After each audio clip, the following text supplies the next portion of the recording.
जय राधा माधव कुंज बिहारी गोपीजन वल्लभ गिरिवरधारी।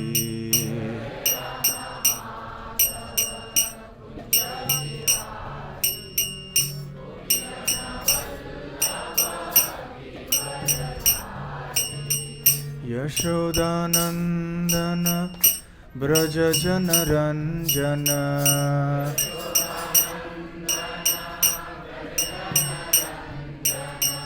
यशोदानंदन ब्रज जन रंजन।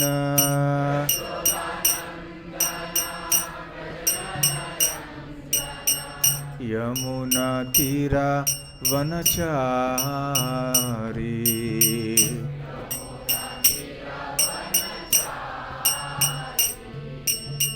यमुना तीरा वनचारी।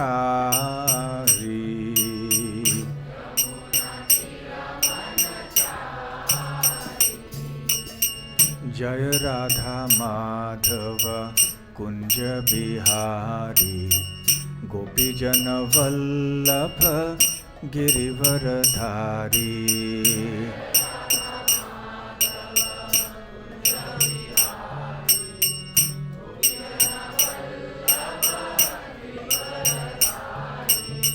हरे कृष्णा कृष्णा कृष्णा हरे हरे हरे राम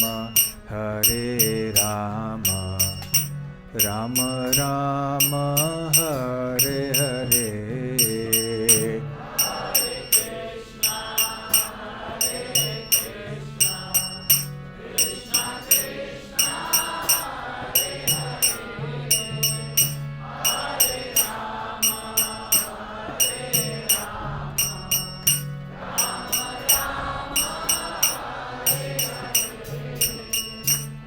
हरे कृष्णा कृष्णा कृष्णा हरे हरे हरे राम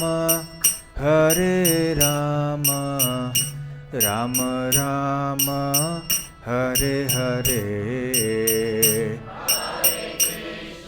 हरे कृष्णा कृष्ण कृष्ण हरे हरे हरे राम राम राम हरे हरे।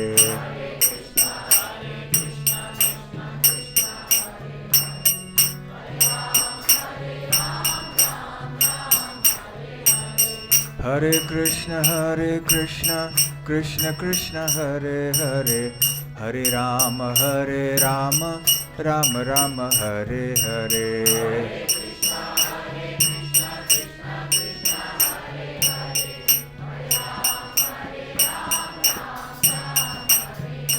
हरे कृष्ण कृष्ण कृष्ण हरे हरे हरे राम राम राम हरे हरे।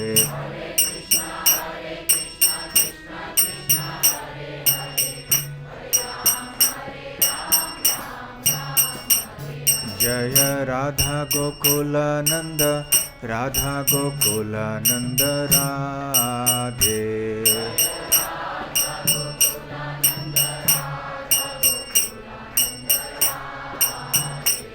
जय गौरनिताय जय गौरनिताय जय गौरनिताय जय गौरनिताय।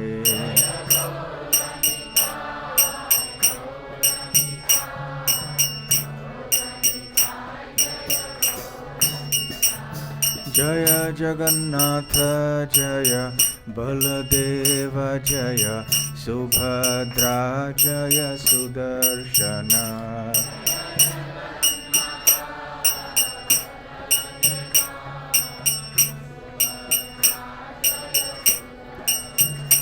जय जय प्रभुपाद प्रभुपाद प्रभुपाद जय प्रभुपाद।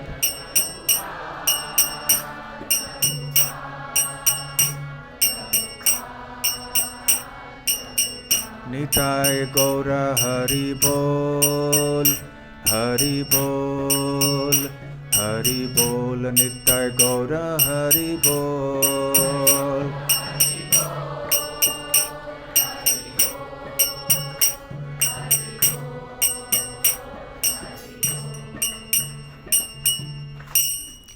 जय ओम विष्णुपाद परमहंस परिव्राजकाचार्य अष्टोत्तर शत His Divine Grace अभय चरणारविंद भक्ति वेदांत स्वामी श्रील प्रभुपाद की जय।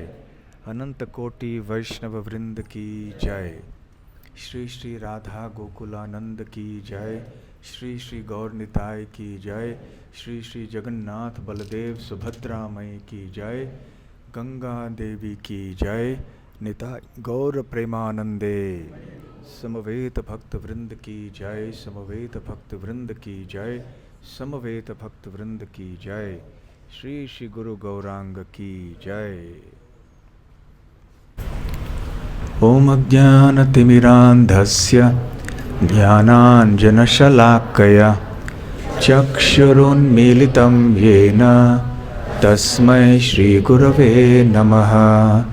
श्रीचैतन्यमनोभीष्टं स्थापितं येन भूतले स्वयं रूप कदा मह्यं ददाति स्वपदान्तिकं।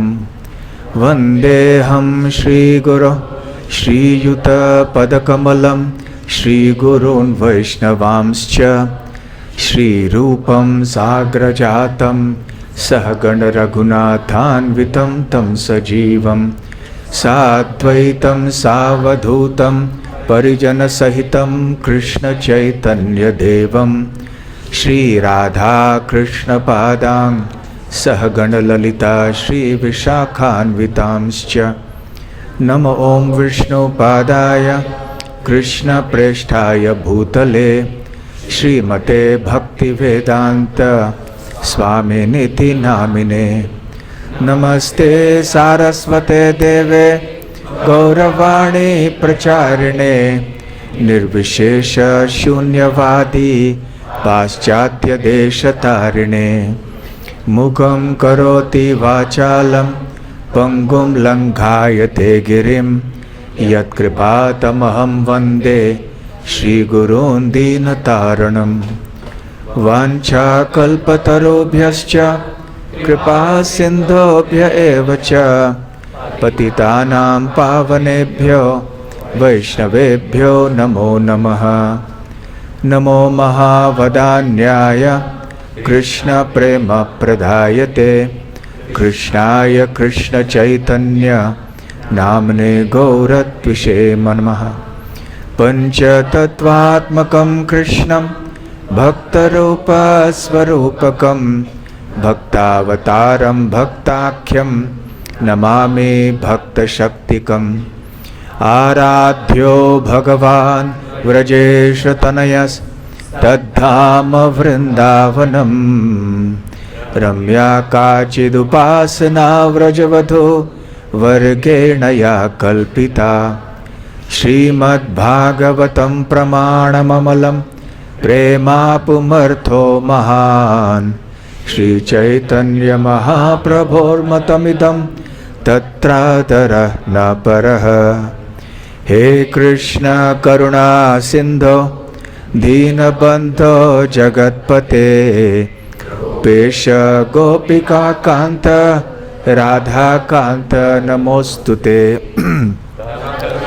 जन गौरांगी राधे वृंदावनेश्वरी वृषभानुसुते देवी प्रणमामि हरिप्रिये।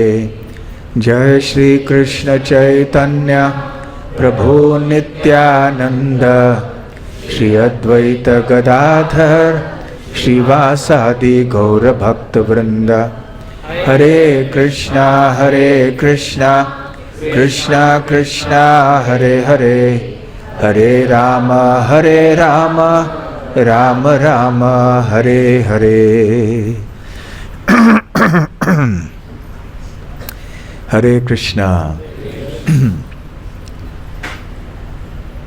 पिछले रविवार नहीं, उसके पिछले रविवार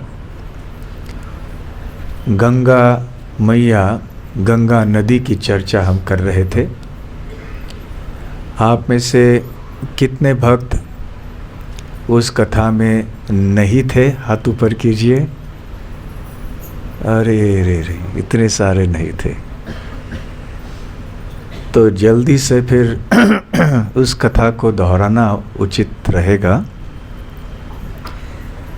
तो संक्षेप में हम ये बताएं कि हमने ये चर्चा की थी कि साधारणतः दुनिया में नदियों की आवश्यकता क्या है, नदियों से हमें क्या लाभ मिलते हैं, और साथ साथ न केवल भौतिक लाभ परंतु आध्यात्मिक लाभ भी, जो विशेष करके भारत के जो पवित्र नदियां हैं उनसे प्राप्त होती हैं। नदियां बहुत सारी हैं, परंतु ऐसे नदियां जिनके द्वारा हमें आध्यात्मिक लाभ मिलता है वो भारतवर्ष में पाए जाते हैं। और हमने ये भी चर्चा की कि भारतवर्ष में ऐसे बहुत सारे पवित्र नदियां हैं, जैसे कि कावेरी, नर्मदा, सिंधु, गंगा, यमुना, ब्रह्मपुत्र, दामोदर, चंद्रभागा, गोदावरी, तुंगभद्रा, पयस्विनी इत्यादि। और ये सारी नदियां पवित्र मानी जाती हैं। इन सब में से सबसे महत्वपूर्ण और सबसे प्रसिद्ध है गंगा। तो इन विभिन्न नदियों का एक चित्र भी हमने देखा था, अलग अलग नदियों के चित्र देखे थे। आप में से जो यहाँ उपस्थित थे आपको याद होगा।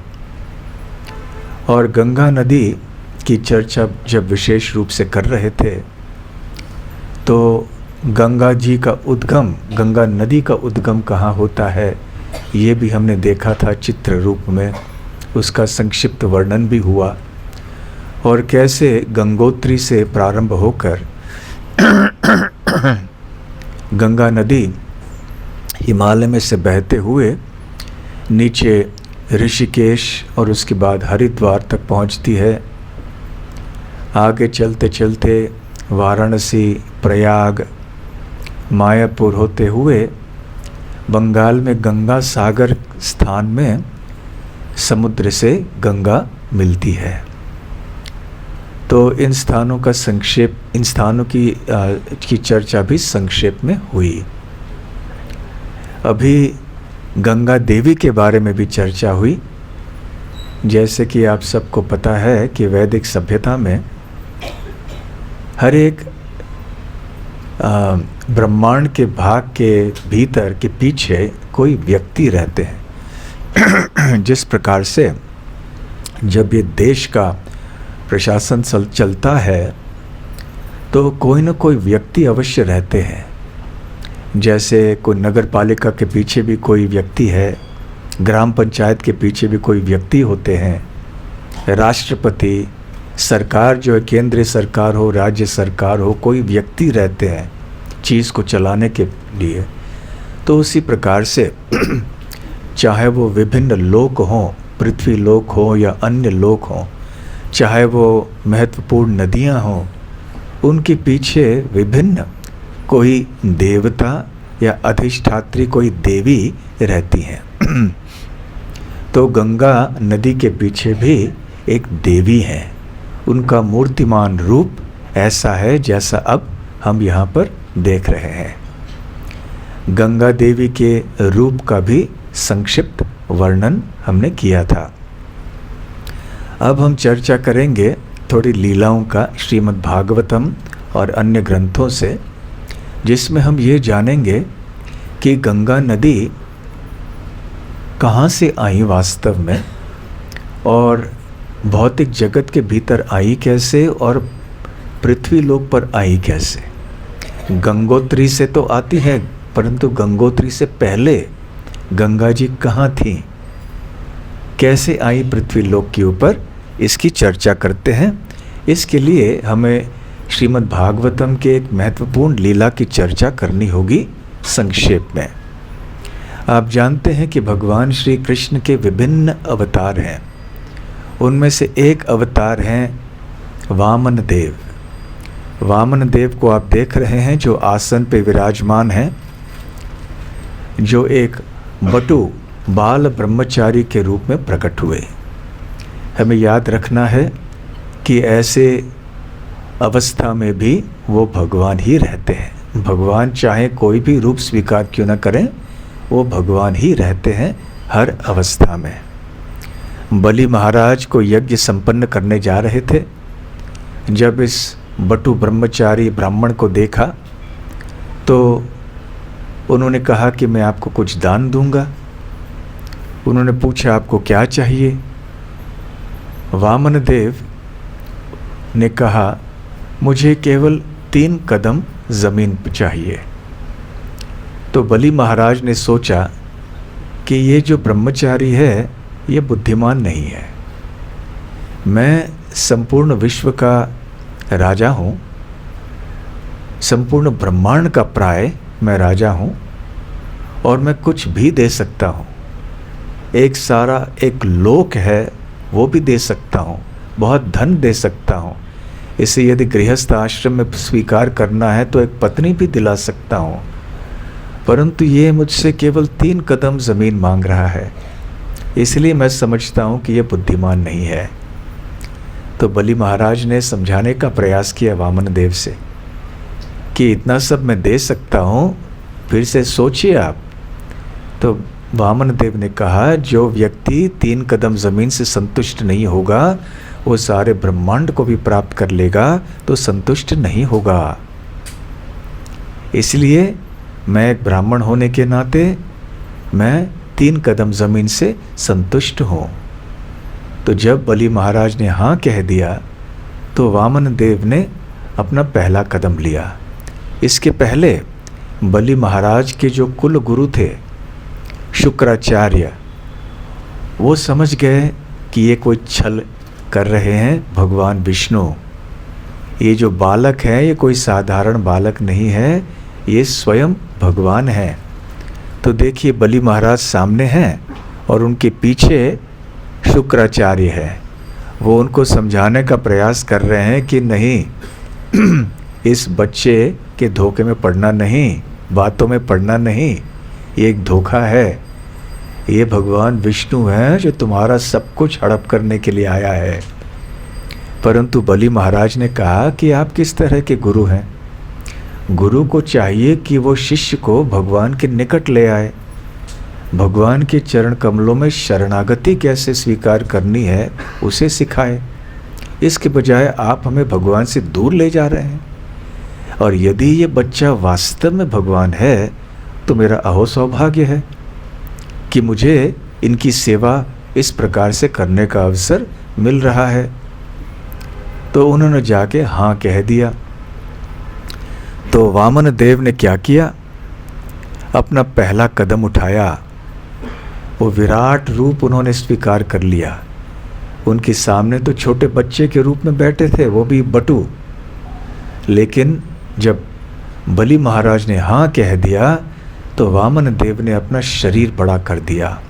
इतना बड़ा कर दिया कि पहला कदम जो है उन्होंने पृथ्वी लोक और स्वर्गलोक आदि तक सारे ब्रह्मांड को नाप लिया।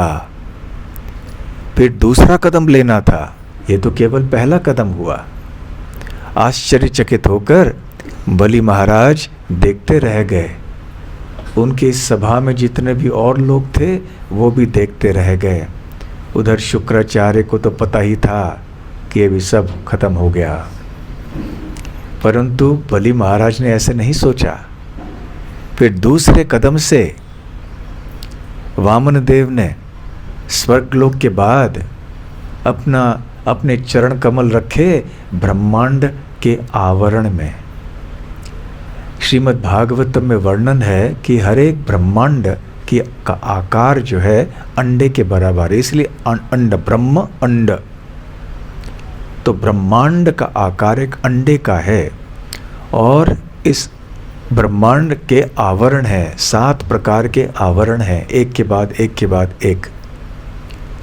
तो जब भगवान वामन देव ने अपनी दूसरी कदम ले ली तो उनके चरण कमलों ने उस ब्रह्मांड के आवरण में छेद कर दिया, और छेद करने के कारण जो इस भौतिक ब्रह्मांड के बाहर कारण सागर का जल है वो इस छेद के अंदर से ब्रह्मांड के भीतर प्रवेश कर गया।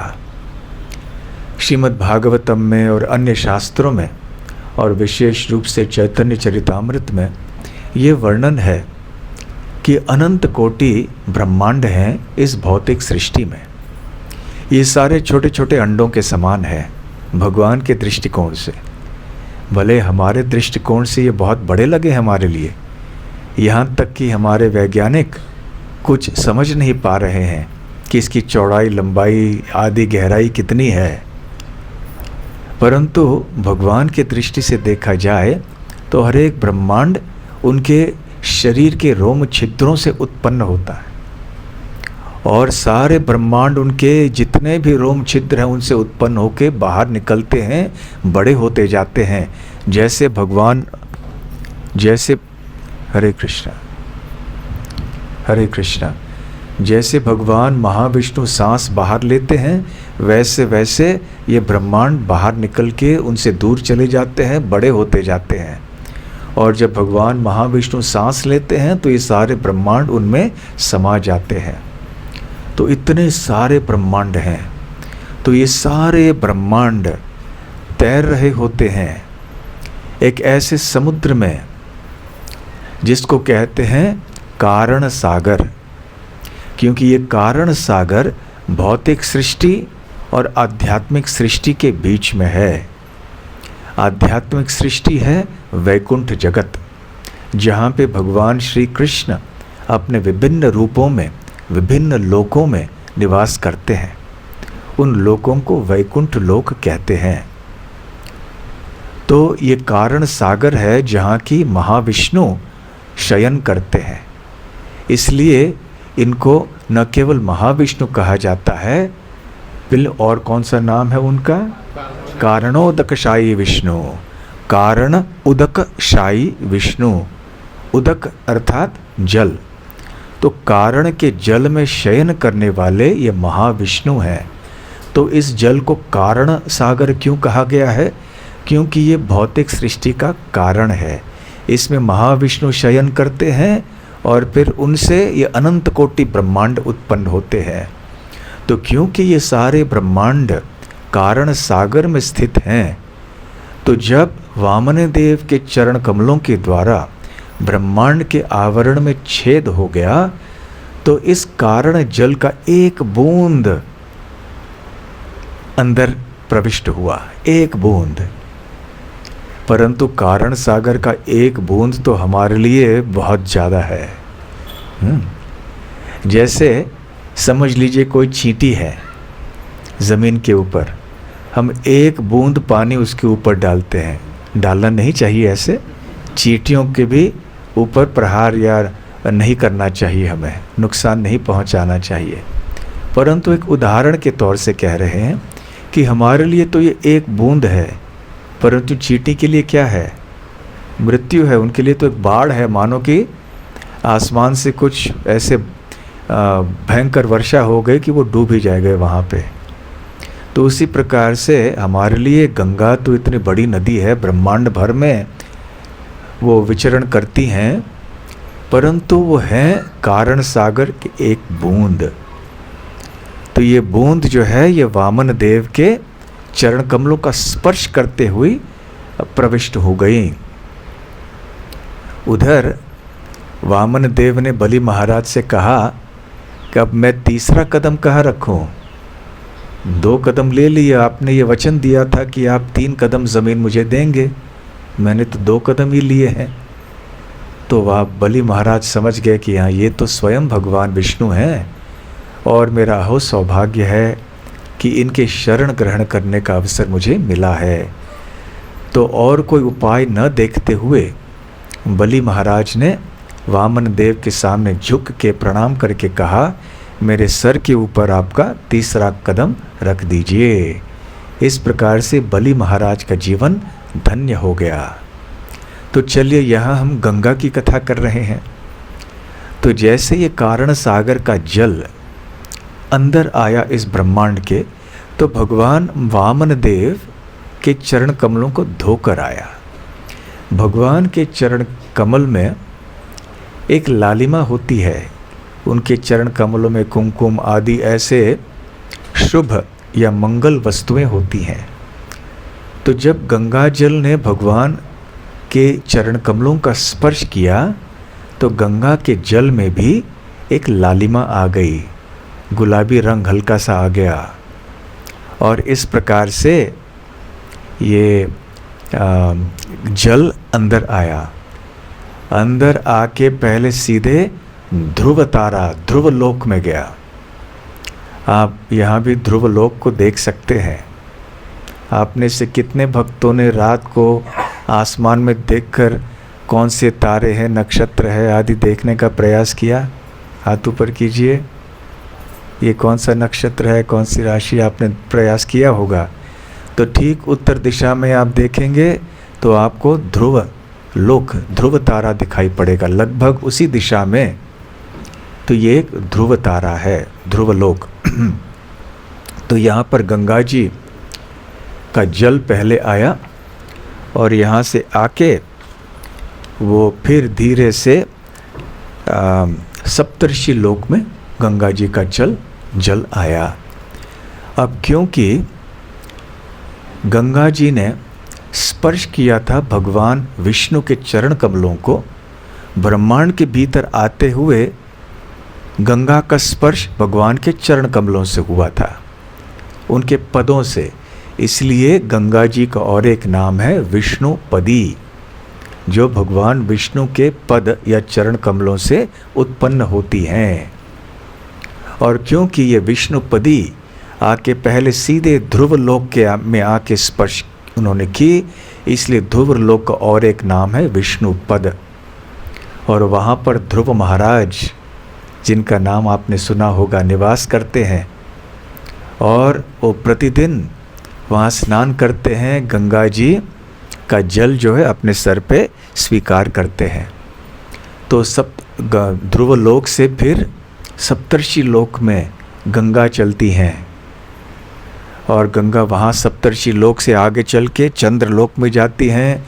चंद्रलोक से मेरू पर्वत से फिर ब्रह्मलोक, और ब्रह्मलोक से फिर 4 भाग होते हैं गंगा नदी के, और ब्रह्मांड के विभिन्न भागों में गंगा जी फैलती हैं।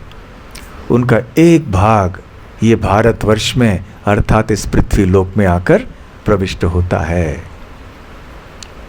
तो इस प्रकार से सारे ऊपरी लोकों में गंगा जी बहती हैं। वहाँ के जो निवासी हैं, तपोलोक, जनलोक, सत्यलोक आदि, ये वहाँ रह के गंगा जी को अपने सर के ऊपर स्वीकार करते हैं और अपने आप को धन्य मानते हैं। ऐसे ऊपरी लोकों के निवासी जो हैं वो सतत अपने बाल को गीला ही रखते हैं गंगा जी के जल से। और ये गंगा जी का जल फिर इस तरह से आता है, इसको आकाश गंगा कहते हैं। आपने देखा होगा, आकाश गंगा का नाम आपने सुना है।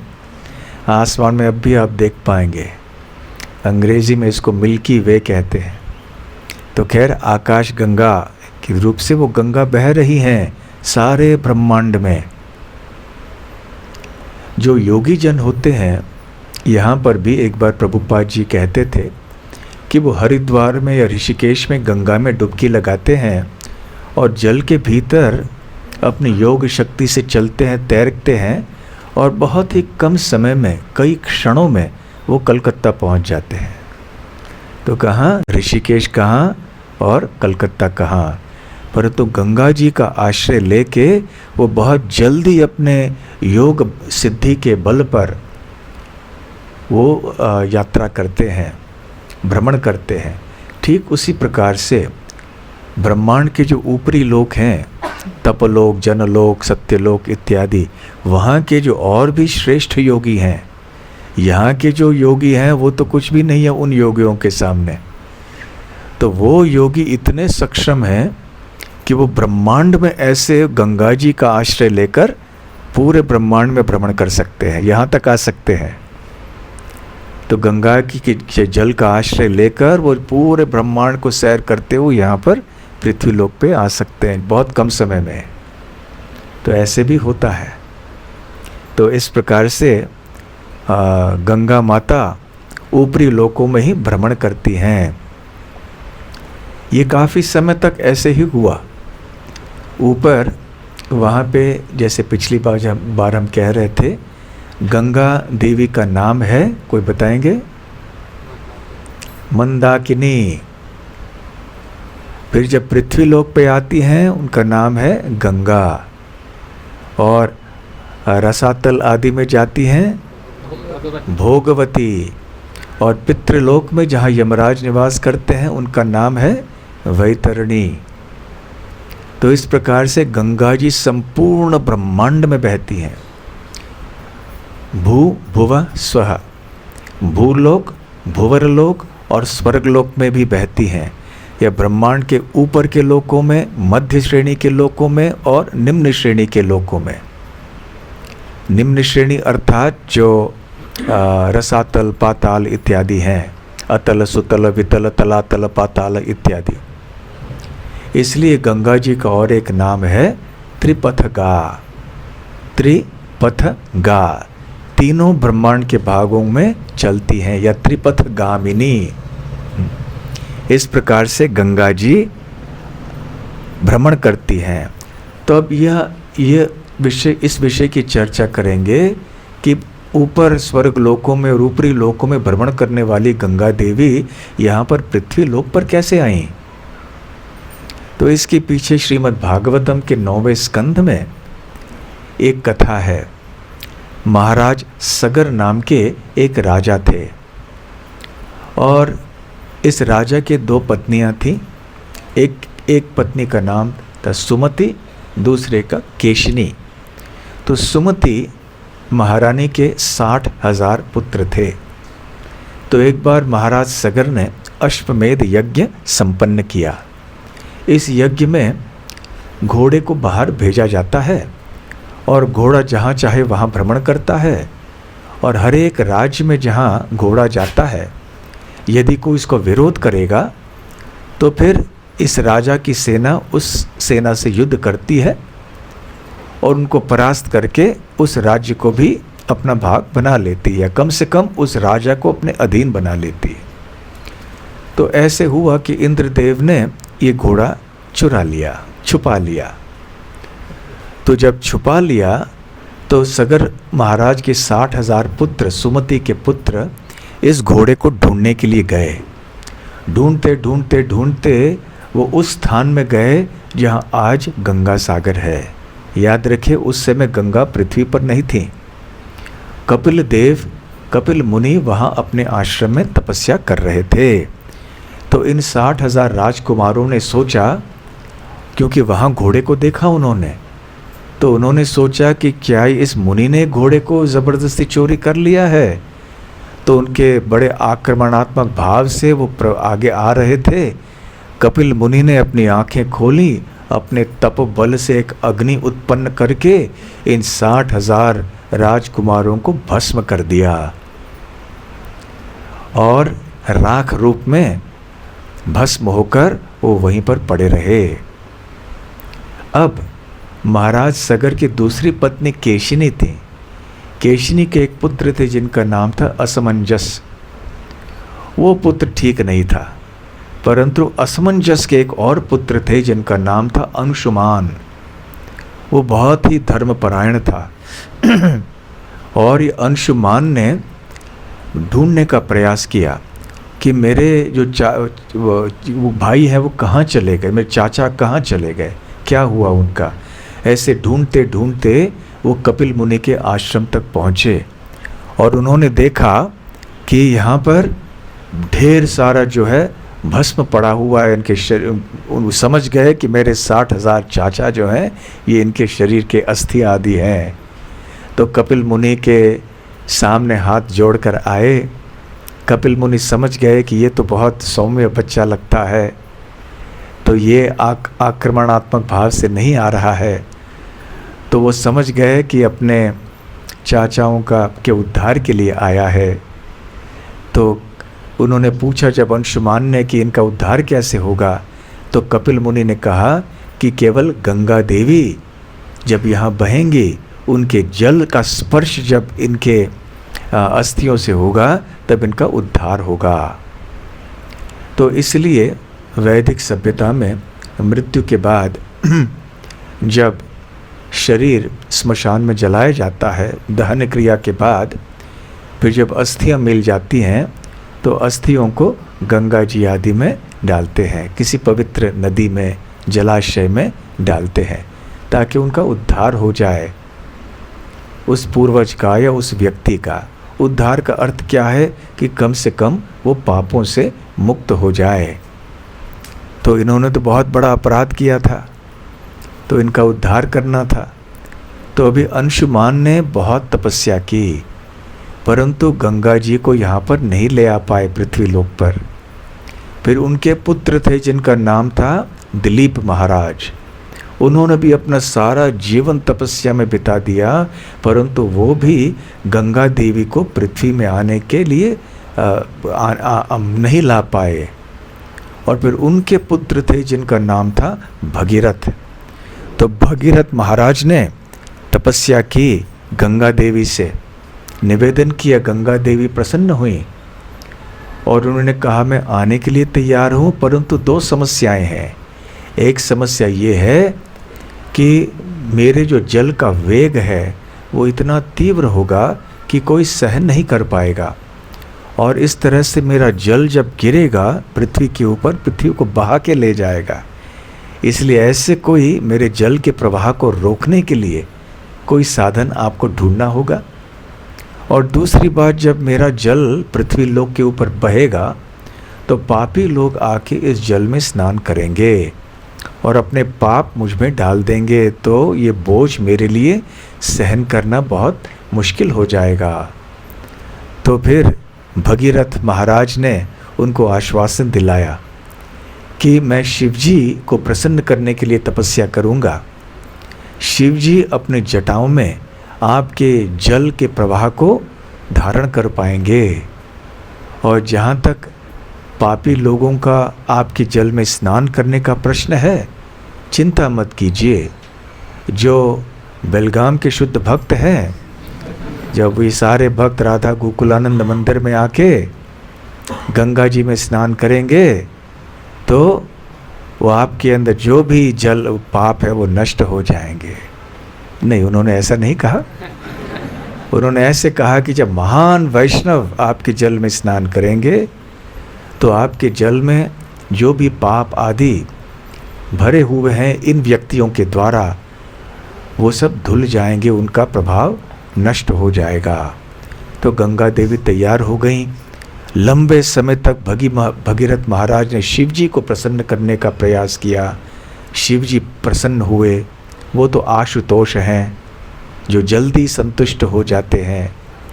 और फिर गंगा देवी ऊपरी लोकों से पृथ्वी लोक में आई, शिवजी के जटाओं में वो आके रह गईं। वैसे गंगा किसी भी नदी की तरह थोड़ी चंचल, नदियाँ थोड़ी चंचल होती हैं, आपने देखा होगा। कभी यहाँ जाती हैं, कभी वहाँ जाती हैं, अपना रास्ता मार्ग भी है, मुड़ लेती हैं। कभी कोई भी नदी, किसी भी नदी को देख लीजिए, रास्ता बदलता है समय समय पर। तो उसी प्रकार से गंगा जी में ने देखा, अच्छा तो मैं शिव जी के जटाओं में जाऊंगी, थोड़ी मैं खेल कर लूँगी, यहाँ वहाँ घूमेंगी ताकि शिव जी को भी यहाँ वहाँ मैं थोड़ा हिला दूँगी, शिव जी को बहा के ले जाऊँगी। तो शिव जी समझ गए, अब शिव जी इतने शक्तिशाली हैं, तो शिव जी ने सोचा कि ठीक है, अभी बताऊँगा मैं भी। तो गंगा जी का जल जैसे उनके जटाओं में आया, शिव जी ने जटाओं में गंगा देवी के जल को बांध के रख लिया। गंगा देवी बहुत घूम रही थी, अंदर अंदर घूम रही थी निकलने के लिए, लेकिन निकल नहीं पाई। फिर भगीरथ महाराज कह रहे थे कृपा कीजिए, इतना कष्ट लेके 3 पीढ़ियाँ लग गई गंगा देवी को यहाँ आने के लिए, तो यदि आप गंगा जी को छोड़ेंगी नहीं तो फिर कैसे होगा आगे चल के। तो फिर शिव जी ने अपने जटाओं से फिर छोड़ दिया। गंगा जी भी आई और उनकी जटाओं से फिर गंगा देवी पृथ्वी लोक हिमालय से ऊपर नीचे बहती हुई चली आई। इसलिए शिव जी का और एक नाम है गंगाधर। ऐसे गंगा बहती गई नीचे और भगीरथ महाराज उनके सामने सामने चलते गए अपने रथ के ऊपर। हालांकि यहाँ चित्र में रथ नहीं है, तो भगीरथ महाराज रथ के ऊपर बैठ के चलते गए। गंगा उनका पीछा करती गई और चलते चलते गंगा सागर तक पहुँचे। वैसे गंगा देवी का और एक नाम है जाह्नवी। तो हुआ ये कि जब गंगा देवी बह के जा रही थी, अचानक उनका जल जो है जहनु ऋषि के आश्रम में प्रविष्ट हुआ और वहाँ आश्रम में जाके पूरा तहस नहस कर दिया। सारे आश्रम में कुटिया वगैरह जो है सब नष्ट हो गई। उनकी तपस्या भंग हो गई जहनु ऋषि की। तो जहनु ऋषि को गुस्सा आया कि ये क्या कर दिया गंगा ने। तो उन्होंने सारे गंगा नदी को पी लिया। मुंह खोल के सारे गंगा जल को अंदर ले लिया। अब गंगा जी अंदर घूम रही हैं, परंतु जहनु ऋषि उनको छोड़ने के लिए तैयार नहीं है। फिर जब क्षमा याचना की तो फिर उन्होंने अपने कान से गंगा को छोड़ दिया। इसलिए गंगा देवी का और एक नाम जाह्नवी है, अर्थात जहनु ऋषि की पुत्री। और फिर आगे बहते हुए वो गई गंगा सागर में, वो सागर से वो मिल गई। इस प्रकार से वहाँ जैसे गंगा सागर के पास में गई तो जो सगर महाराज के 60,000 पुत्र थे, उनकी अस्थियाँ अभी तक वहीं पर पड़ी हुई थी। तो जैसे ही गंगा जी के जल का स्पर्श उन अस्थियों से हुआ तो फिर उनका उद्धार हो गया और वो स्वर्गलोक चले गए, भगवान के धाम में नहीं गए। पापों से मुक्त होकर ऊपरी लोकों में इसी ब्रह्मांड के भीतर चले गए। अब गोलोक वृंदावन की बात करते हैं कि आध्यात्मिक जगत में भी गंगा जी न केवल कारण सागर का जल है, न केवल वो भगवान वामन देव या विष्णु के चरण कमल को धो के यहाँ आई हैं, परंतु एक और गुह्य बहुत गोपनीय कथा है गंगा जी के बारे में। दोनों गंगा और यमुना ये गोलोक वृंदावन से आती हैं और विभिन्न ऐसी कथाएं हैं। उनमें से जो एक कथा है, छोटी कथा है, मैं आपको सुनाऊंगा। तो हुआ ये कि एक बार कार्तिक पूर्णिमा के दिवस पर शिवजी, जो कि महान वैष्णव हैं, अन्य देवों के साथ में और बड़े बड़े ऋषियाँ जो जैसे ऋषि मुनि हैं जैसे चतुष्कुमार आदि, वो राधा रानी का गुणगान कर रहे थे। तो राधा रानी और का गुणगान देख के भगवान कृष्ण भी भाव विभोर हो गए। तो सारे उपस्थित जो भी ऋषि मुनि थे, देवगण थे, वो बहुत ही भाव विभोर होकर भजन गुणगान करते रहे श्रीमती राधा रानी का। उधर श्री कृष्ण और राधा रानी प्रेमावेश में पिघल गए। उन्होंने अपना एक तरल स्वरूप स्वीकार किया, जल बन गए। उनका सारा शरीर जो है वो जल में परिवर्तित हुआ। अब श्री कृष्ण और श्रीमती राधा रानी, इनका शरीर हमारे भौतिक शरीर के समान नहीं है। उनका शरीर दिव्य है, चिन्मय है। तो ये जल जो है ये बह गया और फिर धीरे धीरे दोनों का शरीर पिघलता गया जल स्वरूप में ये बहता गया गोलोक वृंदावन से। तो फिर ये गंगा नदी का उद्गम है। तो गंगा नदी न केवल चरणामृत है, परंतु ये साक्षात श्रीमती राधा रानी और श्री कृष्ण का तरल रूप है, जल रूप है। ऐसे गंगा भी, यमुना का उद्गम भी इसी तरह हुआ। गंगा और यमुना जो हैं ये गोलोक वृंदावन में बहनों की तरह हैं, और वो भी ब्रह्मांड में आके भ्रमण करने लगी। और यमुना देवी भी आई यमुनोत्री में, जैसे गंगा देवी उत्पन्न होती हैं इस पृथ्वी लोक के ऊपर गंगोत्री में, तो यमुना देवी उत्पन्न होती हैं पृथ्वी लोक के ऊपर यमुनोत्री में। तो गंगा यमुना फिर जब भ्रमण कर रहे थे ब्रह्मांड के भीतर आए, उनके रास्ते अलग हो गए, अलग अलग रास्ते से फिर वो पृथ्वी लोक पर आए, और दोनों बहते बहते प्रयागराज में फिर से मिले दोनों बहनें। तो दोनों बहनें गंगा और यमुना वास्तव में गोलोक वृंदावन से उत्पन्न हुई हैं। फिर हम देख रहे हैं कैसे श्री कृष्ण और श्रीमती राधा रानी का जो शरीर जल में परिवर्तित हो रहा है, आध्यात्मिक जल, ये कोई साधारण जल नहीं है। तो इस प्रकार ये दोनों, ये जल गोलोक वृंदावन का जल है। जब गंगा तो बह रही है गंगोत्री से वाराणसी, प्रयाग इत्यादि, परंतु यमुना जब यमुनोत्री से उत्पन्न होती हैं तो बहते बहते वो वृंदावन से होकर जाती हैं। तो वृंदावन में श्री कृष्ण ने बहुत सारी मधुर लीलाएं की। तो यमुना ने इन सारे लीलाओं का दर्शन किया।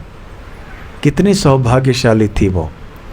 और इतना ही नहीं, भगवान श्री कृष्ण ने अपने बाल लीला में भी, अपने पौगंड लीला में भी और अपने कैशोर लीला में भी यमुना नदी के अंदर बहुत सी लीलाएं की।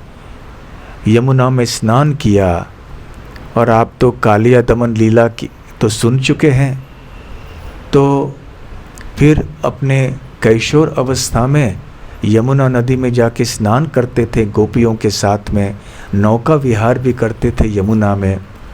तो गंगा देवी सोच रही थी कि मैं तो यहाँ बह रही हूँ पृथ्वी लोक के ऊपर, परंतु भगवान श्री कृष्ण की लीलाओं का आनंद और इस प्रकार सेवा करने का आनंद गंगा मेरी बहन को मिल रहा है, मुझे नहीं मिल रहा। तो भगवान श्री कृष्ण जानते हैं कि गंगा जी उनकी तो भक्त ही हैं, इसलिए वो जब चैतन्य महाप्रभु के रूप में प्रकट हुए तो वो गंगा के तट पर मायापुर में प्रकट हुए, और प्रतिदिन जाके वो गंगा में स्नान करते थे। उन्होंने बहुत सारी लीलाएं की। तो यहाँ इस चित्र में हम देख रहे हैं श्री चैतन्य महाप्रभु जो कि गंगा जी में स्नान कर रहे हैं।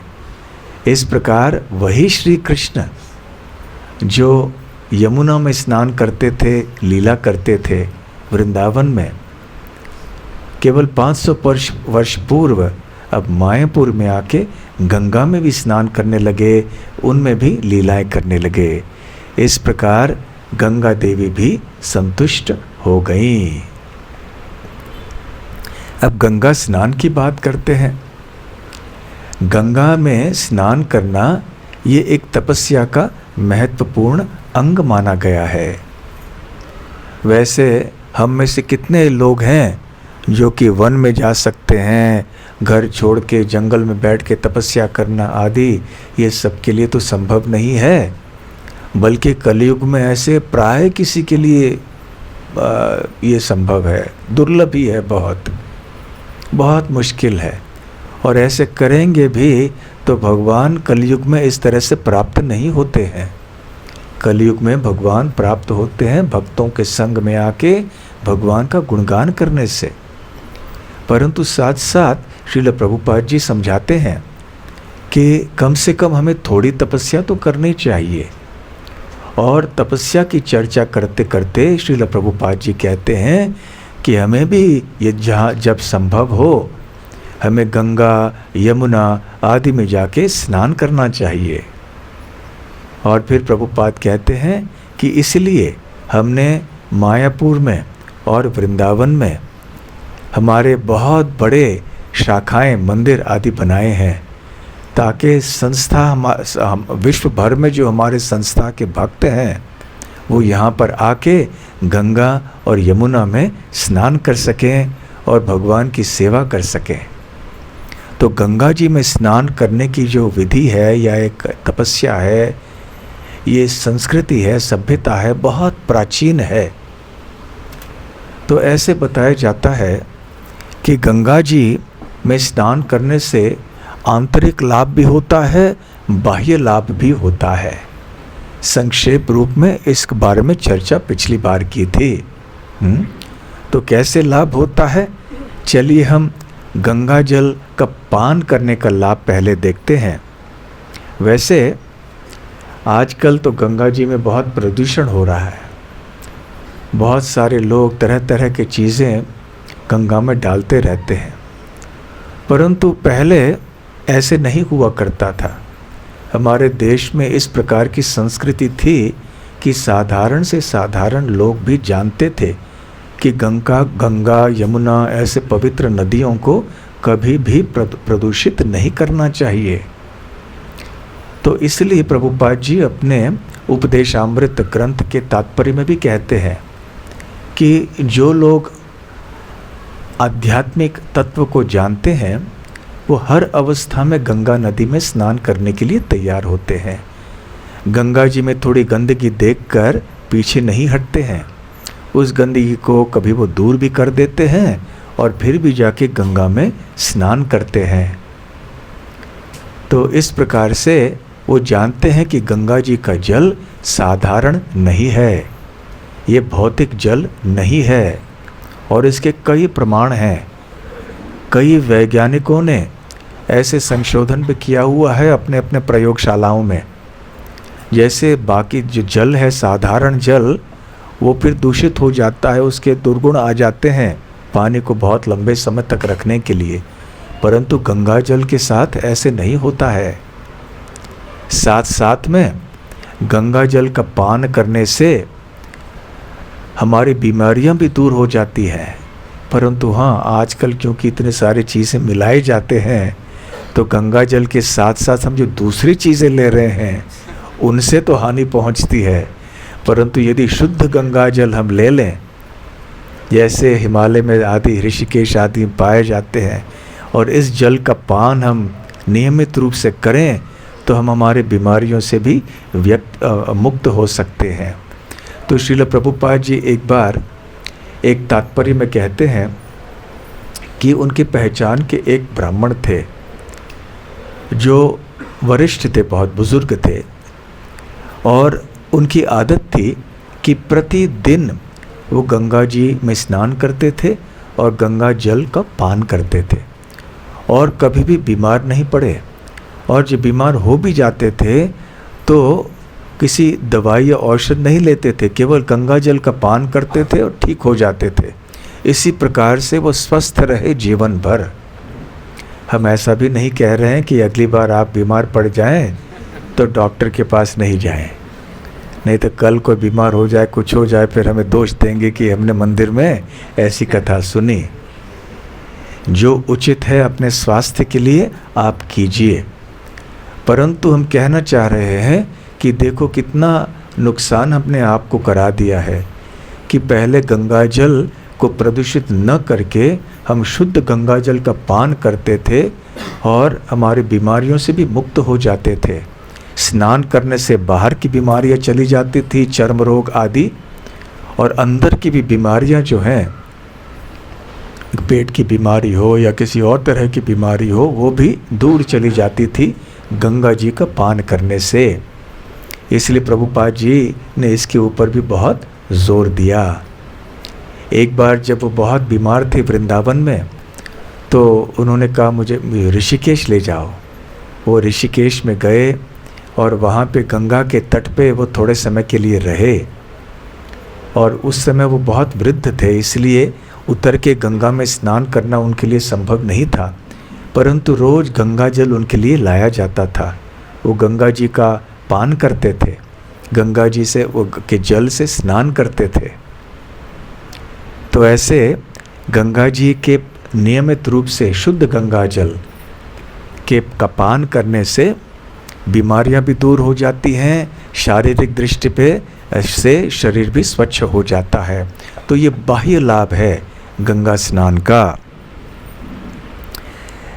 और आंतरिक लाभ क्या है? आंतरिक लाभ ये है, जब गंगा जी में स्नान करते हैं तो हमारे जितने भी पाप हैं, अनादिकाल से जो इकट्ठे हुए वो पाप सारे नष्ट हो जाते हैं। देखिए, ऐसा प्रभुपाद जी और एक जगह कहते हैं कि नदियां तो बहुत सारी हैं, लेकिन ऐसे कितनी नदियां हैं जिनमें स्नान करके आपके पाप भी नष्ट हो जाएंगे और भगवत चेतना भी विकसित होगी। तो गंगा, यमुना, नर्मदा, कावेरी, ये सब ऐसे नदियां हैं। और विशेष करके गंगा जी में जब हम स्नान करते हैं तो पाप हमारे सारे ख़त्म हो जाते हैं। हमने गंगा देवी के कथन को भी हम याद कर लें। अभी गंगा जी की यही चिंता थी, गंगा माता की, कि सारे लोग आके यहाँ जल में स्नान करके उनके पाप मुझ में धो डालेंगे और वो पाप का बोझ मेरे लिए सहन करना बहुत कठिन होगा। फिर भी गंगा माता इतनी कृपालु हैं, सहन कर लेती हैं। बड़े बड़े तपस्वी, मुनि, ऋषि, भक्त जो होते हैं भगवान के, वो स्नान करते हैं और गंगा माता को राहत देते हैं। इसलिए हमें भी बहुत सावधान होना चाहिए। न केवल हमें गंगा जी में स्नान करना चाहिए, परंतु किस प्रकार से स्नान करना चाहिए इसके बारे में भी थोड़ा हम कुछ पढ़ेंगे। श्रील प्रभुपाद जी श्रीमद् भागवतम के 3 स्कंद के 8वें अध्याय के 5वें श्लोक के तात्पर्य में कहते हैं, जो भी व्यक्ति अपने सिर से गंगा जल का स्पर्श करता है वह प्रत्यक्ष रूप से भगवान के चरण कमलों को स्पर्श करता है और संपूर्ण पाप कृत्यों के फलों से मुक्त हो जाता है। यदि कोई व्यक्ति गंगा में स्नान करने या समस्त पापों के धुल जाने के बाद फिर से पाप कर्म करने से अपने को बचाता है तो निश्चित रूप से वो उसका उद्धार हो जाता है। किंतु यदि वह पुनः पाप कर्म करने लगता है तो उसका गंगा स्नान हाथी के स्नान की तरह है। तो इसमें बताया गया है कि पाप के फलों को मुक्त होने के लिए अवश्य बहुत सारे लोग गंगा जी में स्नान करते हैं, परंतु हाथी की तरह नहीं होना चाहिए। हाथी क्या करता है? नदी में जाता है या किसी कुंड या सरोवर में जाता है, स्नान करके बाहर आके फिर से कीचड़ में और मिट्टी में लौटने लगता है। तो अपने शरीर को तो उसने स्वच्छ कर लिया गंगा में स्नान करके या किसी अन्य नदी में स्नान करके, फिर बाहर आके कीचड़ में लौट लेता है। फिर स्नान करने का लाभ क्या हुआ? तो ठीक उसी प्रकार से हम भी पाप को धोने के लिए गंगा में स्नान करते हैं, फिर बाहर आके फिर से वही पाप करते हैं। तो क्या लाभ हुआ गंगा में स्नान करने का? तो केवल गंगा जी को हम कष्ट देते हैं, बस इतना ही है। श्रील प्रभुपाद जी एक जगह बताते हैं कि जब नलकूवर और मणिग्रीव जो कुबेर के पुत्र थे ऊपरी लोकों में मंदाकिनी नदी जो कि गंगा है उनमें रमण स्नान कर रहे थे, परंतु सही भाव से नहीं कर रहे थे। वो अनेक अप्सराओं आदि के साथ में एक भोग की भावना में स्नान कर रहे थे और उधर जब नारद मुनि वहाँ से गुजरे जा रहे थे तो वो इतने उन्मत्त हो गए थे उनके भोग विलास में कि नारद मुनि को देखा भी नहीं, और जब देखा भी तो पूरी तरह से प्रणाम नहीं किया, ठीक से बर्ताव नहीं किया। तो नारद मुनि ने फिर उनको श्राप दिया और ये कथा तो हम सब जानते हैं। फिर वृंदावन में नंद महाराज के घर के आंगन में वो यमलार्जुन वृक्ष बन गए। तो श्रील प्रभुपाद जी कहते हैं कि हमें इस तरह से गंगा जी में भोग विलास की दृष्टि से स्नान नहीं करना चाहिए, ये बड़ा अपराध हो जाएगा। तो उस तात्पर्य में श्रील प्रभुपाद जी कहते हैं कि ऐसा नहीं है कि हर एक व्यक्ति जो गंगा जी का स्पर्श करता है या गंगा में स्नान करता है कि उसको लाभ होता है, ऐसा नहीं है।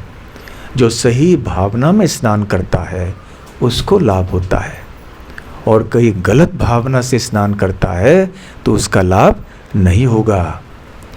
उसी प्रकार शास्त्रों में यह भी बताया हुआ है कि यदि कोई व्यक्ति कचरा, कूड़ा, मलमूत्र आदि गंगा में त्याग करता है तो वो नरक लोक का पात्र हो जाता है। नरक लोक उसके लिए निश्चित है। वैसे शास्त्रों में, महाभारत में खास करके ये भी बताया गया है कि मलमूत्र का त्याग जल में नहीं करना चाहिए, किसी भी जल में। परंतु क्या करें, आजकल चाहे भारतीय पद्धति का शौचालय हो या जो पश्चिम पद्धति का शौचालय हो, दोनों में मलमूत्र को जल में ही त्याग किया जाता है। तो शास्त्रों की दृष्टि से वास्तव में ये ठीक नहीं है, परंतु क्या करें, अभी ये प्रचलित पद्धति है सब जगह। इसलिए गोकुल धाम में ऐसे नहीं करते हैं। गोकुल धाम में जो वहाँ शौचालय बनाए गए हैं उनकी पद्धति अलग है, वो सूखे हैं, तो वहाँ जल में नहीं त्याग किया जाता मलमूत्र। तो आजकल क्या हो रहा है, यहाँ तो हम जल में तो त्याग कर ही रहे हैं, परंतु जो सुजारा फिर हमारे घर से जहाँ फिर ये मलमूत्र जाता, कहाँ जाता हम ये नहीं देखते। बस हमें घर में अपनी अच्छी व्यवस्था चाहिए मलमूत्र त्यागने के लिए। आगे चल के उसका क्या होता है उसके बारे में हम सोचते ही नहीं हैं, हम परवाह नहीं करते, कोई और देख लेगा उसको। परंतु जितने बड़े बड़े शहर हैं या गांव भी हैं जो कि पवित्र नदियों के तट में हैं, ये सारा जो कचरा है इत्यादि भेज देते हैं गंगा नदी में, यमुना नदी में, अनेक नदियों में। और केवल भारत में ऐसा नहीं होता है, विदेशों में भी ऐसे होता है, हमने कई जगह पढ़ा है इसके बारे में। तो इसलिए इस तरह ये ऐसे कार्य करना ये हमारे लिए बहुत हानिकारक है और बहुत ही बड़ा पाप माना जाता है। तो हम आशा करते हैं कि लोग इस बात को जान लें ताकि ऐसे बड़ा अपराध न करें। जल की बात तो दूर है, गंगा नदी के तट पे भी जाके मलमूत्र का त्याग करना ठीक नहीं है, थोड़े दूर जाके करना चाहिए, जो निवास करते हैं वहाँ पर भी। और इसलिए क्योंकि गंगा जी के स्पर्श से इतना लाभ होता है, तो ये बताया जाता है कि शव जो है मृत्यु के बाद उनको गंगा जी के पास लाया जाता है। श्रील प्रभुपाद जी चैतन्य चरितामृत के एक तात्पर्य में बताते हैं कि भारत में ऐसी एक प्रथा रही है काफ़ी समय से कि जब किसी व्यक्ति की मृत्यु होने वाली है तो उसे गंगा के तट पे ले जाते हैं उस व्यक्ति को। हाँ, परंतु हम लोग गंगा से बहुत दूर रहते हो तो क्या करें, तो ठीक है कोई और पवित्र नदी हो तो वहाँ पास में ले जा सकते हैं, हर समय संभव नहीं होता। इसलिए ये प्रथा है कि जो व्यक्ति अपने मृत्युशैया में है तो उसको हम गंगा जल पिलाते हैं, तुलसी का दल देते हैं, ताकि अंत में गंगा जी के जल का स्पर्श येन केन प्रकारेण हो जाए। तो फिर वो शवों को यह लाते हैं। चैतन्य चरितामृत में एक प्रसंग ऐसा है कि रूप गोस्वामी और सनातन गोस्वामी के एक भाई थे जिनका नाम था अनुपम, जो कि श्रील जीव गोस्वामी के पिता थे। और अनुपम का देहांत हुआ, उन्होंने अपने प्राण त्याग दिए। तो श्रील कृष्णदास कविराज गोस्वामी जो चैतन्य चरितामृत के लेखक हैं, वो कहते हैं अनुपम के बारे में कि गंगा प्राप्त होइल अनुपमेर, कि अनुपम ने गंगा प्राप्त कर ली। तो श्रील प्रभुपाद जी वहाँ तात्पर्य में समझाते हैं कि ऐसी प्रथा है कि जब कोई किसी व्यक्ति की मृत्यु होती है तो चाहे वो गंगा के निकट हो या न हो, ऐसे कहा जाता है कि उसे गंगा की प्राप्ति हो गई है। क्यों?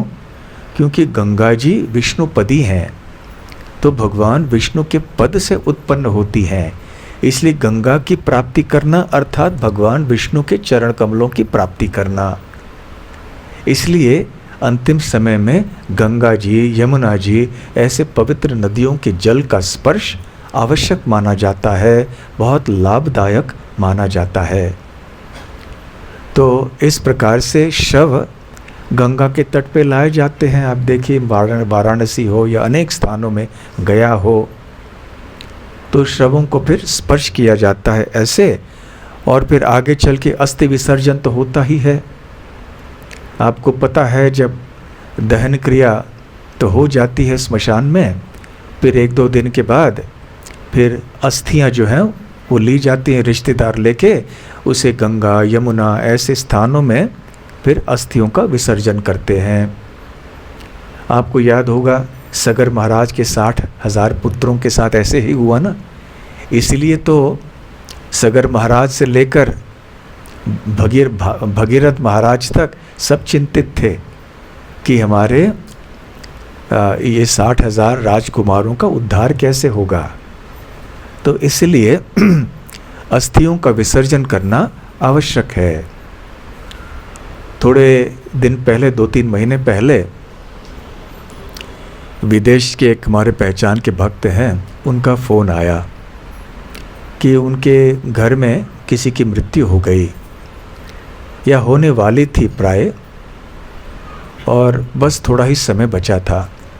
तो वो पूछ रहे थे कि अब हम क्या करें, यहाँ गंगा नदी तो है नहीं, यमुना नदी तो है नहीं, तो और यहाँ पे स्मशान भी नहीं है, सब इलेक्ट्रिक मशीन के ऊपर होता है। खुली जगह जैसे यहाँ पे हमारे स्मशान होते हैं, खुले में हम लकड़ी या को गोबर आदि लगा के दहन करते हैं, परंतु विदेशों में तो ऐसी व्यवस्था नहीं है। तो क्या किया जाए? ठीक है, वो अस्थि लेंगे, फिर अस्थियों का क्या करेंगे हम? क्या समुद्र में हम विसर्जन कर लें या क्या कर लें? तो हमने भी थोड़े समय के लिए सोचा और मैंने पूछा कि आपके पास क्या कोई गंगा जल है, क्योंकि अस्थियों को लाना भी वहाँ से यहाँ इतना आसान नहीं है, क्योंकि कब तक रुकेंगे वो। कभी कभी यहाँ लाना भी मुश्किल, क्योंकि इतने दूर देश से अस्थियों को हवाई जहाज़ में लेकर आना, फिर यहाँ कितना समय बीत जाएगा। तो ये भी किया जा सकता है, जैसे यहाँ पर भी भक्त करते हैं, 1-2-3 महीने जब भी उनको अवसर मिलता है भारत आने के लिए, यहाँ पर अस्थियों को लेकर आते हैं, गंगा जी में विसर्जन कर देते हैं। तो हमने कहा ठीक है, वैसे तो कर ही लीजिए, परंतु यदि किसी कारण से संभव न हो या बहुत देर हो आने के लिए, तो आपके पास गंगा जल है? तो गंगा जल तो सब जगह मिलता है, आजकल मंदिरों में भी मिलता है पूजा क्रिया आदि के लिए। तो जो थोड़ा बहुत गंगा जल है, आप उस अस्थियों के ऊपर आप कर लीजिए, फिर समुद्र में विसर्जन कर लीजिए। और सबसे अच्छा ये रहेगा, उनको अस्थियों को अब यहाँ पर ले आइए, अस्थि विसर्जन कर लीजिए। तो इस प्रकार से अस्थियों का विसर्जन करने से गंगा जल में जो बीती हुई आत्मा है, उस जन्म में जो पाप आदि किए हैं, उनसे मुक्ति मिलती है कम से कम। जब ऐसा नहीं करते हैं तो फिर आगे समस्याएं होने लगती हैं।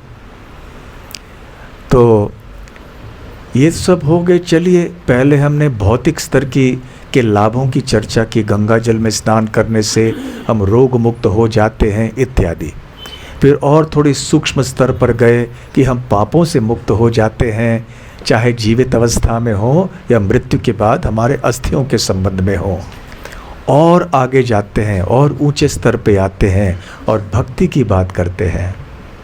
वास्तव में गंगा जी में स्नान करने का उद्देश्य भक्तों के लिए केवल पापों से मुक्त होना नहीं है, क्योंकि वो तो हरि नाम लेने से हो ही जाएगा।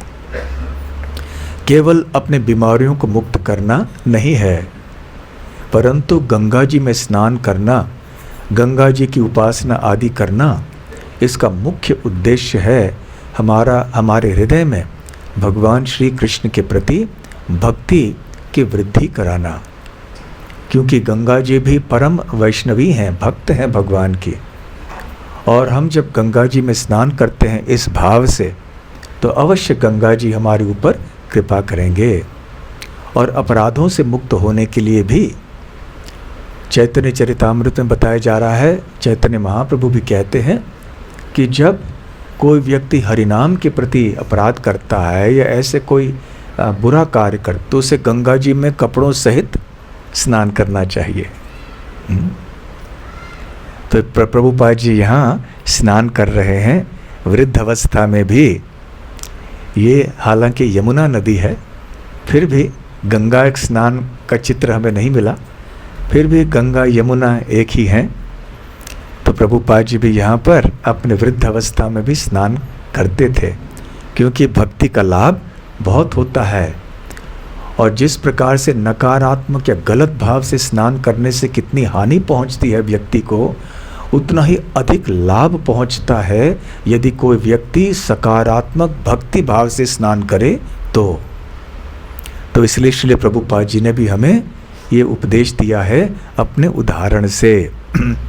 और श्रीमद् भागवतम के एक तात्पर्य में श्रील प्रभुपाद जी कहते हैं कि भगवान इतने दयालु हैं कि उन्होंने ब्रह्मांड भर में गंगा नदी को विस्तृत कर दिया है, जिससे हर व्यक्ति उस पवित्र नदी में स्नान करके पग पग पर होने वाले पापों के फलों से छुटकारा पा सके। संसार में ऐसी अनेक नदियां हैं जिनमें स्नान करने से ही ईश चेतना का भाव जागृत हो उठता है, और ऐसी नदियों में गंगा नदी प्रमुख है। भारत में 5 पवित्र नदियां हैं, किंतु गंगा सर्वाधिक पवित्र है। गंगा नदी तथा भगवद गीता मानव हेतु दिव्य सुख की प्रमुख स्रोत हैं, और बुद्धिमान लोग भगवत धाम वापस जाने के लिए इनकी शरण ग्रहण कर सकते हैं। यहाँ तक कि श्रीपाद शंकराचार्य ने भी यह संस्तुति की है कि भगवद गीता का थोड़ा सा ज्ञान तथा गंगा जल का थोड़ा सा जलपान मनुष्य को यमराज के दंड से बचा सकता है। तो देखिए कितनी सुंदर बातें प्रभुपाद जी यहाँ कह रहे हैं कि पाप मुक्त तो हो ही जाएगा व्यक्ति गंगा में स्नान करने से, परंतु ईश चेतना जागृत हो जाएगी। और फिर वहाँ कहते हैं कि बुद्धिमान लोग भगवत धाम वापस जाने के लिए इनकी शरण ग्रहण कर सकते हैं। तो जो व्यक्ति भगवत धाम जाने के विषय में बहुत गंभीर है, उसे गंगा यमुना ऐसे पवित्र नदियों का भी आश्रय ग्रहण करना चाहिए। और अंत में श्रील प्रभुपाद यहाँ पर शंकराचार्य के कथन की बात करते हैं, और वो श्लोक को प्रभुपाद ने कहा नहीं है, परंतु वो कौन से श्लोक है कोई बता सकते हैं? भगवद गीता नहीं, हाँ भगवद गीता महात्म्य नहीं, हाँ जोर से बोलिए। पूरा नहीं, किसी को पूरा पता है? भगवद गीता किंचित धीता गंगा जल लव कणिका पीता सकृत अपि येन मुरारी समर्चा क्रियते तस्य यमेन न चर्चा। तो शंकराचार्य जी बताते हैं, देखो यमराज से सबको डर है, क्योंकि मृत्यु के समय यमराज अपने यमदूतों को भेजते हैं। भयंकर दृश्य है, भयंकर अनुभव है। कोई नहीं चाहता है कि वो दंडित हो जाए यमराज और यमदूतों के द्वारा। तो यदि यमराज के साथ बहस नहीं करना है, वाद नहीं करना है कि यमराज आएंगे हमें अंत में ले जाने के लिए, हम कहें भाई भी हमारे पास मुझे नहीं ले जाना, मेरे पड़ोस में उसको ले जाना, वो कितना खराब आदमी है, मैं तो अच्छा आदमी हूँ, और यमराज कहेंगे नहीं तुम्हें ही ले जाऊँगा, गलत नंबर नहीं लगा मेरा, सही जगह तुम्हें ही ले जाऊँगा। तो ये सब बहस से बचना है हमें, ये कष्ट और तनाव से बचना है, तो हमें 3 चीज़ें करनी चाहिए कम से कम। कौन सी है? भगवद गीता किंचित धीता। भगवद गीता थोड़ा सा अध्ययन करना चाहिए, प्रतिदिन करना चाहिए, लेकिन थोड़ा सा भगवद गीता का अध्ययन करो। दूसरी बात, गंगा जल लव कणिका पीता। थोड़ा सा गंगा जल का पान रोज करना, एक बूंद क्यों ना हो। सकृत अपि येन मुरारी समर्चा। मुरारी या श्री कृष्ण की अर्चना या उनकी सेवा एक आध बार भी कभी किसी ने कर ली क्रियते तस्य, जो व्यक्ति ऐसे करता है इन 3 चीज़ों को, यमेन न चर्चा, फिर यमराज के साथ उसे चर्चा बहस आदि नहीं करनी पड़ती है। लोग जाके गंगा जी में गंगा की पूजा भी करते हैं। गंगा पूजा करने की अनेक पद्धतियां हैं। एक, गंगा जी का जल लेके गंगा जी की स्तुति करते गंगा जी में ही अर्पण करना। गंगा जी की पूजा की जाती है गंगा जी के जल से ही। गंगा जी की अनेक बार आप देखेंगे कि लोग ऐसे पात्र में, पन्नों के किसी पात्र में फूल आदि रखेंगे और गंगा जी में वो रखेंगे और ये बहता हुआ नौके की तरह जाएगा। कभी दीप भी ऐसे अर्पण करते हैं। गंगा पूजा। श्री चैतन्य महाप्रभु के एक पार्षद थे, खोलावेचा श्रीधर। केले बेचकर वो अपना जीवन यापन निर्वाह करते थे। बहुत गरीब थे वो, फिर भी जितना भी धन उनको मिलता वो उस धन का 50% गंगा जी की सेवा में लगाते। चैतन्य महाप्रभु आके सदैव बहस करते उनसे कि इतने तो महंगे बेच रहे हो मुझे। वो कहता नहीं नहीं, बहुत कम भाव में बेच रहा हूँ। फिर भी ऐसे बहस करते। ये तो एक प्रेम का वाद होता था। तो खैर, ये खोलावेचा श्रीधर इस प्रकार से गंगा जी अपने 50% उनकी जो आय है, कमाई है, वो गंगा जी के पूजा में लगाते थे। खोलावेचा श्रीधर का चित्र यहाँ आप देख रहे हैं। प्रणाम कर रहे हैं चैतन्य महाप्रभु को। और गंगा आरती भी की जाती है। गंगा की सेवा आरती से के रूप में भी की जाती है। आप में से जो हरिद्वार, ऋषिकेश गए हैं, आपने शायद देखा होगा। ये बहुत ही भव्य और सुंदर दृश्य है। ये कई स्थानों में होता है, हरिद्वार, ऋषिकेश, वाराणसी इत्यादि। गंगा आरती हरिद्वार में भी। ऐसे गंगा आरती आप में से कितने भक्तों ने देखी है? हाथ ऊपर कीजिए। बहुत भक्तों ने। तो जिन्होंने नहीं किया है, यदि कभी आपको अवसर मिले तो अवश्य इसका दर्शन भी आप कीजिए। तो ऐसे गंगा नदी के लाभ हैं। गंगा नदी ऐसे बहती हमारे लिए, हमारे कल्याण के लिए। और अंत में चैतन्य महाप्रभु एक बहुत महत्वपूर्ण बात करते हैं चैतन्य चरितामृत के मध्य लीला में।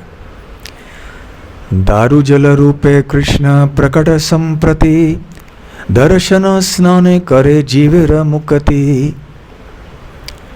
दारू और जल, दारू अर्थात वो दारू नहीं, ध्यान रखें। दारू अर्थात लकड़ी।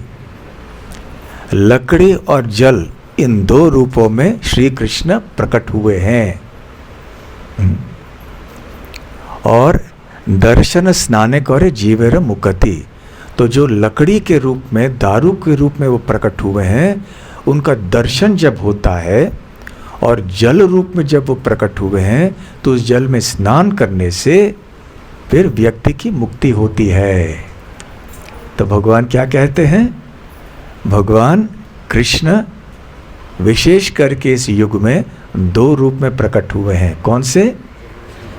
लकड़ी के रूप में, जल के रूप में। लकड़ी के रूप में उनका दर्शन करने से क्या लाभ होता है? मुक्ति हो जाती है। और जल रूप में भगवान के साथ कैसे हमें बर्ताव करना चाहिए? स्नान करने से आदर पूर्वक, उस समय भी हमारी मुक्ति हो जाती है।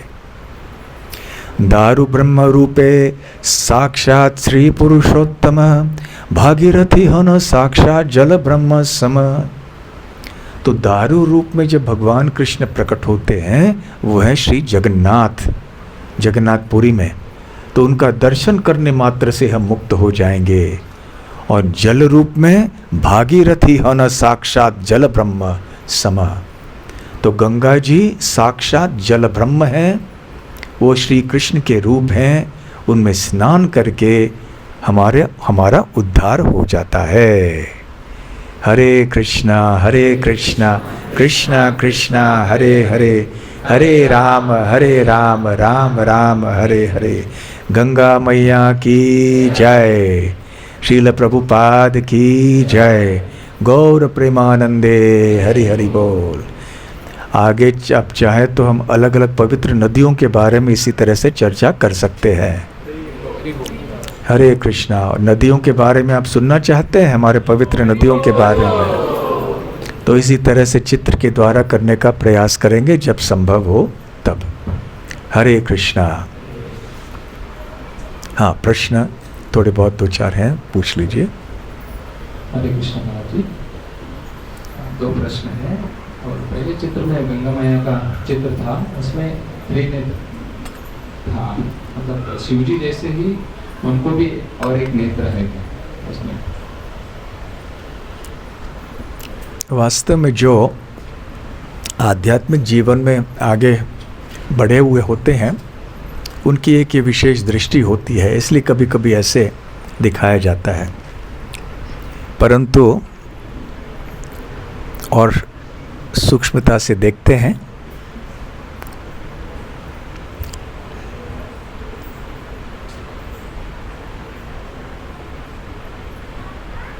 ऐसी आंखें यहाँ भी दिखाई गई हैं। ये आंखें भी हो सकती हैं, तिलक भी है, आंखें भी हैं, शिव जी की जटाओं में है, निवास करती है। दूसरा प्रश्न। जब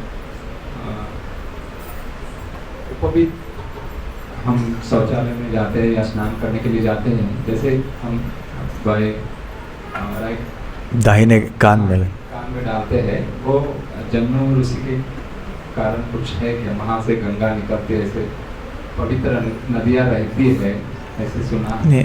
हाँ, हो सकता है ऐसे, परंतु दाहिना भाग जो है वो पवित्र माना जाता है ना, इसलिए हम बाएं हाथ से खाते नहीं हैं, है ना, बाएं हाथ से कुछ पवित्र कार्य नहीं करते हैं। आरती भी उतारना है तो दाहिने हाथ से करते हैं। तो जो बाएं हाथ के लिखने वाले हैं उनको भी आरती करनी है तो दाहिने हाथ से करना चाहिए, इसलिए दाहिना भाग पवित्र माना जाता है। और कोई प्रश्न? हाँ, यहाँ पे।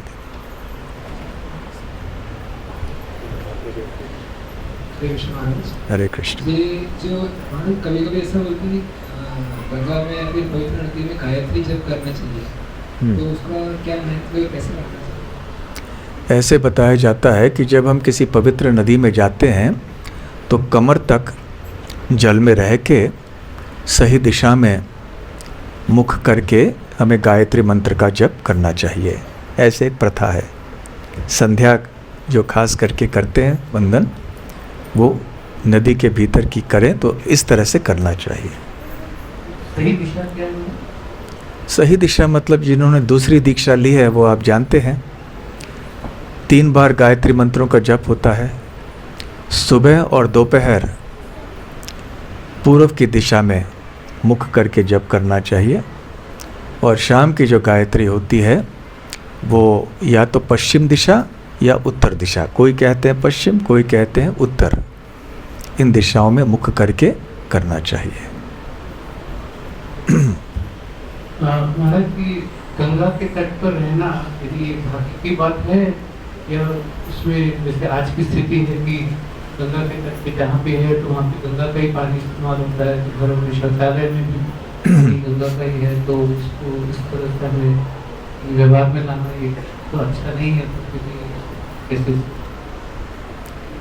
गंगा के तट पे, अर्थात बिल्कुल तट पे नहीं, परंतु यदि व्यवस्था अच्छी तरह से हो तो पानी तो हो सकता है हम ज़मीन से ले आ रहे हैं, वो भी गंगा का ही जल होगा, परंतु जो गंगा के तट पे निवास करते हैं, जैसे गांव हैं, शहर हैं, तो वो गंगा जल से ही स्नान करते हैं।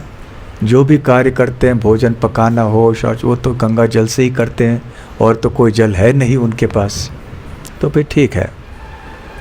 परंतु यहाँ भी जहाँ गंगा जल उपलब्ध नहीं है, जैसे पिछली बार हमने चर्चा की, केवल मंत्रोच्चारण के द्वारा हम सारे पवित्र नदियों को आवाहन कर सकते हैं। कौन सा मंत्र है? गंगे च यमुने चैव गोदावरी सरस्वती नर्मदे सिंधु कावेरी जलेस्मिन् सन्निधिं कुरु।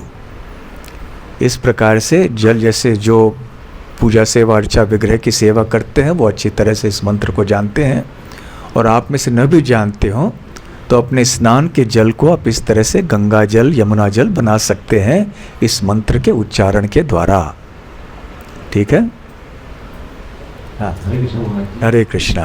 गंगा देवी गोलोक में भी एक गोपी के रूप में विराजमान है। हाँ, गोपी के रूप में भी गंगा देवी यमुना देवी की जैसे विराजमान है। हरे कृष्ण महाराज। हरे जैसे आपने बताया कि दिलीप और अंशुमन उनके पहुँचने, हाँ, जब गंगा देवी ने उनका जीवन को टच किया तो धाम में चले गए। तो अभी लोग ये मरे हुए आदमी का हड्डी होता है उनको गंगा में बह देते, तो गंगा और उनका अस्थि टच होता है तो अस्थि वो धाम चले जाते हैं क्या? नहीं, धाम नहीं चले जाते, परंतु उनका शुद्धिकरण होता है। कम से कम पापों से मुक्त हो जाते हैं। यदि नरक जाना हो कम से कम उससे थोड़ा बहुत बच जाते हैं। जैसे जब श्राद्ध करते हैं ना, तो श्राद्ध करने का उद्देश्य यही होता है। जैसे पुत्र शब्द है, पुन्नाम नरकात त्रायते इति पुत्रः। जो पू नाम के एक नरक से जो अपने वंशजों को या पिता को बचाता है उसको पुत्र कहते हैं। तो इसलिए श्राद्ध और ऐसी क्रियाएं हैं। ऐसे गंगा में अस्थि विसर्जन करने से ऐसा नहीं है कि कोई गोलोक वृंदावन चले जाएगा, परंतु कम से कम पापों से मुक्त हो जाएगा, नरक से मुक्त हो जाएगा। धीरे धीरे ऐसे करने से उसके अंदर एक आध्यात्मिक जीवन के प्रति एक झुकाव उत्पन्न होगा, जिससे वो धीरे धीरे से भगवान की भक्ति की ओर आ पाएगा। ठीक है? हाँ। जो यमलोक में बहती है तो वो तो मतलब बहुत ही दुख की नदी, ऐसा सुनना, वो भी गंगा नहीं, वो अलग है। लेकिन कभी कभी गंगा को पितृलोक में वैतरणी भी कहते हैं, वही गंगा नदी। गंगा नदी ब्रह्मांड के संपूर्ण भाग में ऊपर से लेकर नीचे तक बहती है।